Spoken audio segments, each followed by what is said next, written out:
Hello there and thank you for tuning in to FunAhead TV. Today in this video I'm going to tell you all the things that you can expect to have to fix at some point in your car's lifetime if you own a Porsche of one of these generations.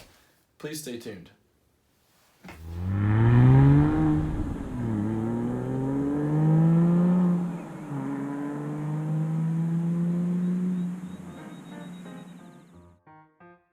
Now specifically, I'm going to be talking about the wear item replacement and maintenance items for all of the 986 Boxsters, the 996 911s, the 987.1 Caymans and Boxsters, and then the 997.1 911s.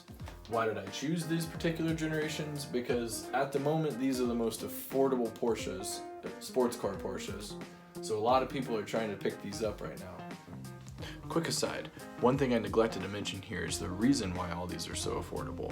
These are coincidentally the exact generations of Porsches that all had the infamous IMS bearing, two of which had a big problem with the IMS bearing.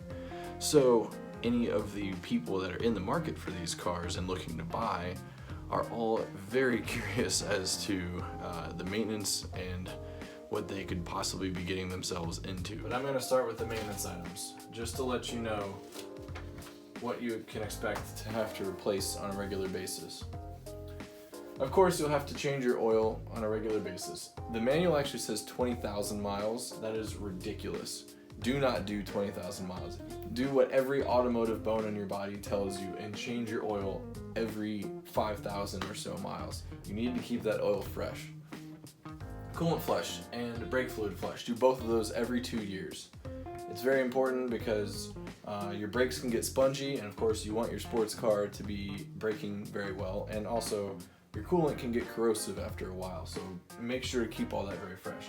Tires and brakes as needed. Engine air filter, of course. I would say you can do this every 10,000 miles or every 2 oil changes. Keep an eye on it. Of course, if you live in a dusty climate, you want to do it more often. Cabin air filter, I'd say every 2 years. Depends on how often you drive the car again. Transaxle gear oils, like transmission oil, 108,000 miles or every 12 years. Serpentine belt, 48,000 miles or 6 years. Both of these are what the owner's manual says for recommended interval. Lastly, this one makes me laugh a little bit because if you've ever owned one of these cars, then you've probably encountered issues with some occasional misfire, especially on cold startup. So the manual says for spark plugs and coil packs every 36,000 miles or 4 years. I personally laugh at that because many Porsche owners will tell you every 10,000 miles. Do it 10,000 miles because after then you'll get that blinking check engine light some colder spring or fall morning when you walk out to your car and start it. You can probably push them longer, but it's better to just go ahead and replace them every 10,000 miles. And honestly, it's not that expensive to do. One last thing on the note of maintenance items. I would highly recommend using 5W50 weight oil if you're a person like me who drives their car in only the spring, summer, and winter. It offers much better protection for your engine in general and just helps things run a lot more smoothly. Now, I know if you search forums, this is actually a really big debate, but trust me, the manual also confirms that this is a fully acceptable weight of oil to run. Now, unfortunately, this particular weight of oil is much harder to source than the 0W40, but I did go ahead and put a link in the description of this video as to exactly where you can purchase it. Just really quickly, if you're new to all things Porsche and you don't know exactly where to source all these parts, go check out the description below. I've put hyperlinks for a lot of the parts under my maintenance list there, so you can see exactly where to buy a lot of these Porsche specific parts. Of course, be sure whatever you're buying does in fact fit your car. Additionally, if you are having trouble sourcing something, I always love going through Pelican Parts. I'll put a link to their website as well. They have a lot of stuff for Porsches and a lot of other German cars, so they're a great resource. Okay, back to the video.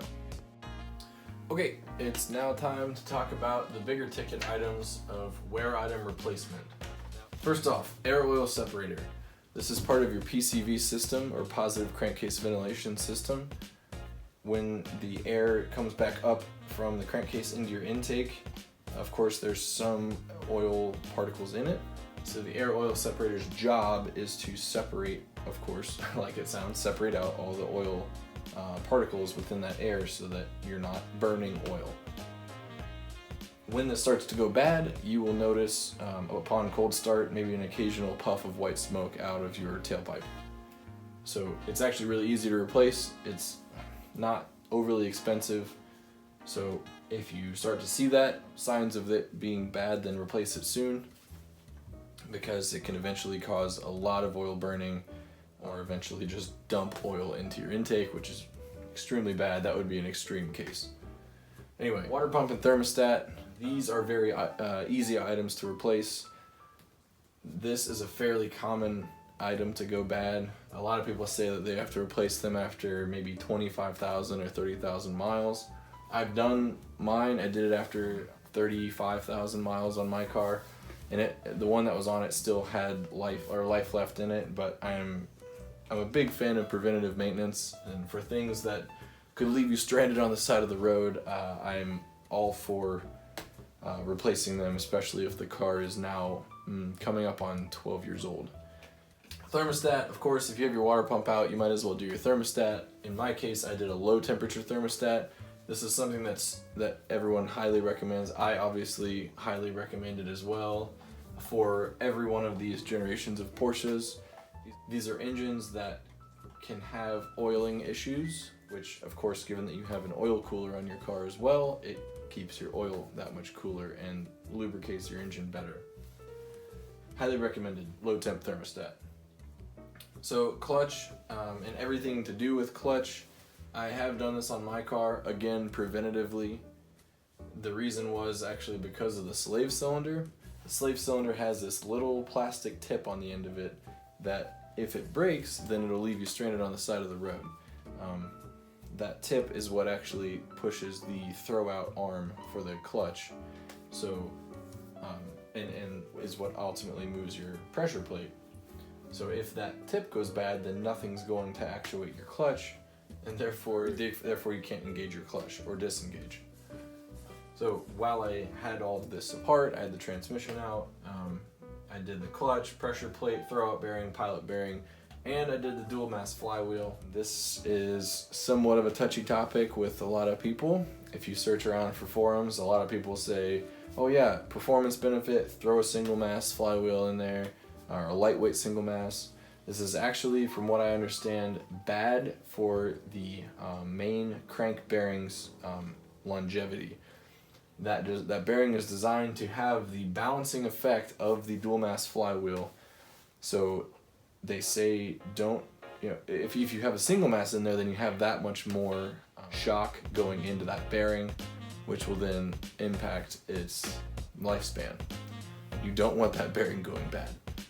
Finally, rear main seal. You hear a lot of people talk about this. Porsches sit a lot, especially over winters. Nobody drives them for months on end when it's cold. So this is a seal that is known to leak a little bit. Even brand new rear main seals can leak a little bit. They don't become a big problem until you notice like a lot of oil under your car. It's actually interesting. The more you drive your car, I've noticed over the past 2 winters, when it sits, it will start to seep oil. Then you drive the car and it stops seeping oil.